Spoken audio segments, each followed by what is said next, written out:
Hello everyone, welcome to our channel Jenny education. आज के इस वीडियो में हम बात करने वाले हैं स्पागुला के बारे में, फार्माकोग्नोसी ऑफ स्पागुला। इस वीडियो में हम डिस्कस करने वाले हैं स्पागुला का सिनोनिम क्या है, उसके अलावा इसका बॉटनिकल सोर्स या बायोलॉजिकल सोर्स क्या है, ज्योग्राफिकल सोर्स क्या है और माइक्रोस्कोपी के बारे में हम डिस्कस करने वाले हैं, यानी माइक्रोस्कोपिकल कैरेक्टर्स क्या है, केमिकल कॉन्स्टिट्यूएंट्स कौन कौन से प्रेजेंट होते हैं और यूजेस के बारे में हम डिस्कस करने वाले हैं। तो सबसे पहले बात करते हैं स्पागुला के सिनोनिम के बारे में। इसको कौन कौन से अलग नाम से भी जाना जाता है। तो इसका जो सिनोनिम है स्पागुला, इसबगोल, इसाबगुला और स्पॉन्जल सीड। तो ये जो सिनोनिम है इस नाम से भी स्पागुला को जाना जाता है। बात करते हैं इसके बॉटनिकल सोर्स या बायोलॉजिकल सोर्स के बारे में, कौन कौन से पार्ट से या किस प्लांट से इसको कलेक्ट किया जाता है कि उस प्लांट का नाम क्या है। Ispaghula consist of dried seeds of Plantago ovata Forsskal. जिस प्लांट से इसको कलेक्ट किया जा रहा है उस प्लांट का नाम है प्लांटेगो ओवाटा फोर्स्कल। और कौन से पार्ट से कलेक्ट करते हैं इसको? ड्राइड सीड्स, यानी जो प्लांटेगो ओवाटा फोर्स्कल के जो ड्राइड सीड्स हैं उन ड्राइड सीड्स से स्पागुला को कलेक्ट किया जाता है। अब बात करते हैं इसके फैमिली के बारे में। इसकी जो फैमिली है, कौन सी फैमिली से स्पागुला बिलोंग करता है? तो ये जो फैमिली है ये है प्लांटेगिनेसी फैमिली। और इसका ज्योग्राफिकल सोर्स क्या है, कहाँ कहाँ इसको कल्टीवेट किया जाता है? इसको जो है कल्टीवेट किया जाता है इंडिया के अंदर। स्पागुला इज़ एन एनुअल हर्ब। ये एक एनुअल हर्ब है जो इंडिया के अंदर कल्टीवेट होता है। कहाँ होता है कल्टीवेट? गुजरात, महाराष्ट्र, पंजाब, इसके अलावा कुछ पार्ट हैं राजस्थान के, और पाकिस्तान के अंदर इसको कल्टीवेट किया जाता है। और it is cultivated extensively around Siddhpur in north Gujarat. North Gujarat के सिद्धपुर में इसको कल्टीवेट किया जाता है, जो नॉर्थ गुजरात के अंदर है। अब बात करते हैं इसके मॉर्फोलॉजी के बारे में।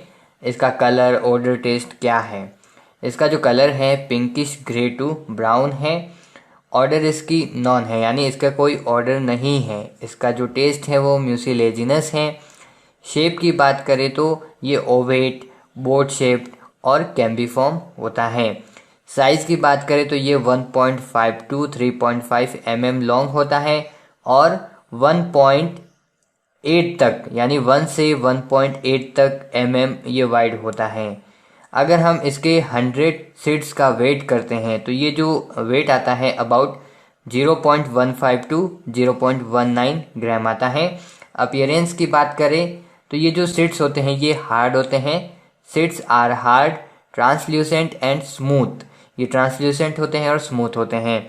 द डोर्सल, यानी जो सीड्स का ऊपरी भाग होता है, बाहरी भाग होता है, उसको बोलते हैं डोर्सल या कॉन्वेक्स सरफेस। ये किससे बना होता है और इसका अपीयरेंस कैसा होता है? The dorsal consist of a small elongated glossy reddish brown spot at the centre. यानी जो ऊपरी या बाहरी भाग होता है, कॉन्वेक्स भाग, ये ग्लोसी और रेडिश ब्राउन होता है और इसके ऊपर स्पॉट होते हैं। जबकि हम अगर वेंट्रल भाग की बात करें, अंदर वाले पार्ट की बात करें सीड्स के, जिसको कॉनकेव सरफेस भी बोलते हैं, तो इसके अंदर कैविटी होती है और कैविटी के अंदर जो है थिन वाइटिश मेम्ब्रेन होती है। तो ये इसकी मॉर्फोलॉजी है। अब बात करते हैं माइक्रोस्कोपी के बारे में। जब भी हम इसकी टीएस को माइक्रोस्कोपी के अंदर विजुअलाइज करते हैं तो कुछ इस तरीके के हमें कैरेक्टर्स दिखते हैं। क्या क्या कैरेक्टर्स होते हैं वो हम देखते हैं। तो thin transfer section observe under microscope shows the following characters. कौन कौन से कैरेक्टर्स दिखते हैं? इसके अंदर है epidermis, single layered, thick walled, transparent. तो ये जो एपिडर्मिस आप यहाँ पे देख रहे हैं, एपिडर्मिस, ये जो एपिडर्मिस है ये सिंगल लेयर की है और ये बिल्कुल थिक वॉल की है और ट्रांसपेरेंट है। इसके अलावा इसके अंदर पिगमेंट लेयर है। ये जो पिगमेंट लेयर है ये कैसी है? कोलैप्स्ड हो रही है ये, which is yellow in colour. तो ये कोलैप्स्ड हो रही है और येलो कलर की है। इसके अलावा एंडोस्पर्म, एंडोस्पर्म कैसा है? Outer layer consist of palisade like cell. तो एंडोस्पर्म की जो आउटर लेयर होती है ये आउटर लेयर पैलिसेड जैसी सेल से बनी होती है, विच आर थिक वॉल्ड। तो ये जो आउटर लेयर है ये पैलिसेड जैसी सेल से बनी है और थिक वॉल है। लेकिन अंदर वाली जो लेयर है ये इरेग्युलर है और ये भी थिक है, consisting of aleurone grains and oil globules. तो इसके अंदर एल्यूरोन ग्रेन्स है और ऑयल ग्लोब्यूल्स हैं। नेक्स्ट है इसके अंदर embryo have 2 cotyledons with 3 to 5 vascular bundle in each. तो इसके जो एम्ब्रियो है इसके अंदर 2 कोटिलिडोन्स हैं और 3 से 5 वस्कुलर बंडल हैं इसके अंदर। अब बात करते हैं इसके केमिकल कॉन्स्टिट्यूएंट्स के बारे में, क्या क्या केमिकल कॉन्स्टिट्यूएंट्स प्रेजेंट होते हैं स्पागुला के अंदर। Ispaghula seeds contain about 10% mucilage, इसके अंदर 10% म्यूसिलेज प्रेजेंट होता है, which is present in the epidermis of testa. Testa जो है एपिडर्मिस की उसके अंदर होता है, एपिडर्मिस ऑफ टेस्टा। इसके अलावा mucilage consist of 2 complex polysaccharides. तो म्यूसिलेज 2 कॉम्प्लेक्स से बना होता है जिसके अंदर पॉलीसेकेराइड है। अब ये 2 पॉलीसेकेराइड कौन कौन से हैं, of which one is soluble in cold water and the other soluble in hot water. तो इसके अंदर 2 पॉलीसेकेराइड के कॉम्प्लेक्स हैं म्यूसिलेज के अंदर।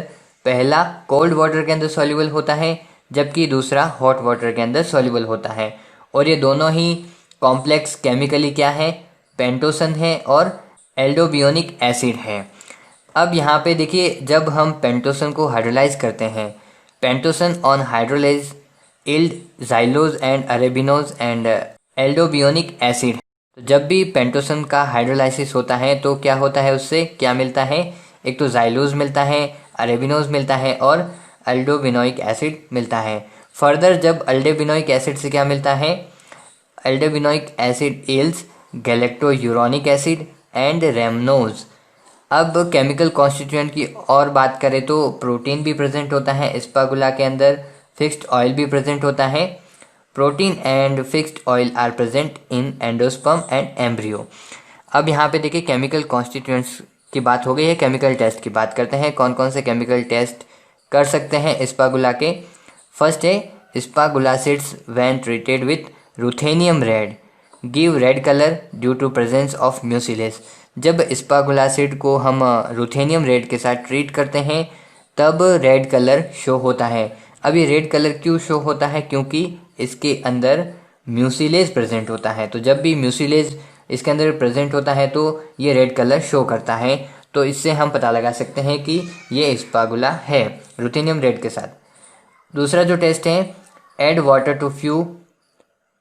अब इसके अंदर क्या करना है, जो सीड है स्पागुला के उसके अंदर वाटर ऐड करना है स्लाइड के ऊपर रखकर। तो उससे क्या होगा, mucilage come out and form zone surrounding the seed.